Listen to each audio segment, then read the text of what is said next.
माधवी के जीवन में अकेलापन ही क्यों बना रहा। काले बरसते बादलों के बीच मचलते हुए राघव ने माधवी के कलाई को क्या थामा कि बेटे बहू के साथ अमेरिका में रह रही माधवी के भीतर मानो सालों सूखे पर सावन की बूंदें बरस उठी। राघव के अपनेपन से उसकी आंखें ऐसी छलकी कि कठिनाइयों व दुखों से भरे उसके पहले के सारे दुख बह गए। माधवी को सेटल हुए 2 हफ्ते हो गए थे। जब तक थकान था दिन भर सोती रहती थी। जब तक वह सोकर उठती बहू बेटा पोता पोती सभी आ तो जाते, पर रात के 8 बजते ही वे अपने कमरों में चले जाते। वे भी क्या करे, ऑफिस और स्कूल जाने के लिए उन्हें सुबह उठना भी तो पड़ता था। जब तक थकान जाता रहा उन सबों को जाते ही उतने बड़े घर में वह अकेली रह जाती। अकेलेपन से ही तो उबरने के लिए 26 घंटे की लंबी यात्रा कर वह अपने देश से इतनी दूर आई थी। अकेलापन तो बना ही रहा, बस उसमें सन्नाटा आकर जुड़ गया जिसे उनका एकाएक ही मन झेल नहीं पा रहा था। सुई भी गिरे तो उसकी आवाज भी अनुगूंज उतने तेजी घर में फैल जाती थी। कितना टेक्नोलॉजी जीवन है यहाँ के लोगों का कि आसपास में ही चुप्पी बिखरी रहती है। नाप तौल कर सभी बोलते हैं। उसके जागने पे के पहले ही बिना किसी शोर के चारों जन अपने अपने मंजिल की ओर निकल जाते हैं। जाने के पहले बहू मीना उसकी सारी आवश्यकताओं को पूरा कर जाती थी। अपनी दिनचर्या के बाद पूरे घर में घूमकर सामान को वह इधर उधर ठीक करती, फिर घर के सदस्यों की असुविधा का ख्याल कर ज्यों का त्यों रख देती। हफ्ते भर की बारिश के बाद बादलों से आंख मिचोली करता हुआ उसे आज सूरज बहुत ही प्यारा लग रहा था। अपने देश की चहल पहल को याद कर उसका मन आज कुछ ज्यादा ही उदास था। इसलिए मीना के मना करने के बावजूद वह घूमने की ओर निकल पड़ गई। ऊंची नीची पहाड़ी से थक कर कभी वह किसी चट्टान पर बैठकर अपनी चढ़ती उतरती सांसों पर काबू पाती, तो कभी आती जाती गाड़ियों को निहारते हुए आगे बढ़ जाती। कहीं गर्व से सिर उठाए ऊंचे ऊंचे पेड़ों की बेहतरीन सुंदरता उसे मोहित कर देती। सड़क के इस पार से उस पार छलांग लगाते हिरणों का झुंड देखकर डर जाती।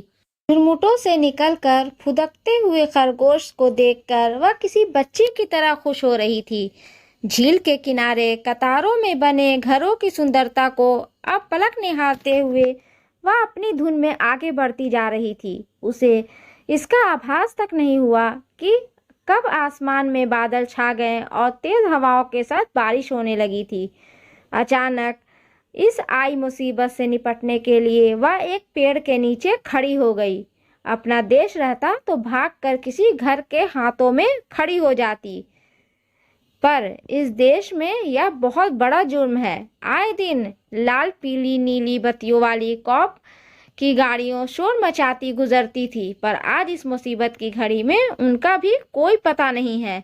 अरे आप तो पूरी तरह से भीग गई है। अचानक उसके ऊपर छतरी तानते हुए किसी ने कहा तो माधवी चौंक कर मुड़ गई। सामने 65 से 70 वर्ष के व्यक्ति को देखकर वह घबरा उठी। मैं राघव पटना बिहार से हूँ, शायद आप भी भारत से ही हैं।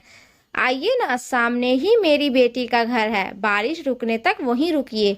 मैं हुई माधवी राघव के साथ चल पड़ी। पल भर को उसे ऐसा लगा कि उस व्यक्ति से उसकी पहचान बहुत पुरानी हो।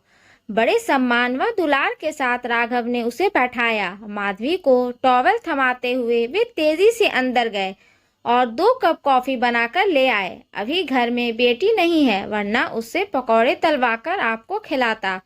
पकौड़े तो मैं भी बहुत करारे बना सकता हूँ। साथ छोड़ने से पहले मेरी पत्नी ने मुझे बहुत काबिल कुक बना दिया था। कहते हुए राघव की पलकों पर दुखों के बादल तैर गए। राघव अपने बारे में कहते गए और मौन बैठी माधवी उनके दुख सुख को आत्मसात करती रही। अचानक राघव का धारा प्रवाह बातचीत पर विराम लग गया।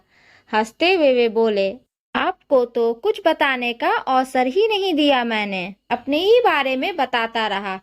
क्या करूं, बेटी की जिद से आ गया। आराम तो यहाँ बहुत है, पर किससे बात करूं, यहाँ तो किसी को फुर्सत ही नहीं है जो पल भर के लिए भी पास बैठ जाए। पटना में बातचीत करने के लिए जब कोई नहीं मिलता है तो नौकर के परिवार से ही इस दुविधा को शांत कर लेता हूँ। जाते जाते मेरी पत्नी ने उन सबों को कह दिया था कि बाबूजी को भले ही नमक रोटी दे देना खाने के लिए, लेकिन बातचीत हमेशा करते रहना। बालकनी में उनका किचन बनवाकर फ्लैट का एक रूम रामू को दे दिया था, जिसमें वह अपनी पत्नी और 2 बच्चों के साथ रहता है। राघव कुछ आगे कहते कि माधवी ने रोक लगाते हुए कहा, मेरी समझ से बारिश रुक गई है और मुझे चलना चाहिए। क्यों नहीं, चलिए मैं आपको छोड़ आता हूँ।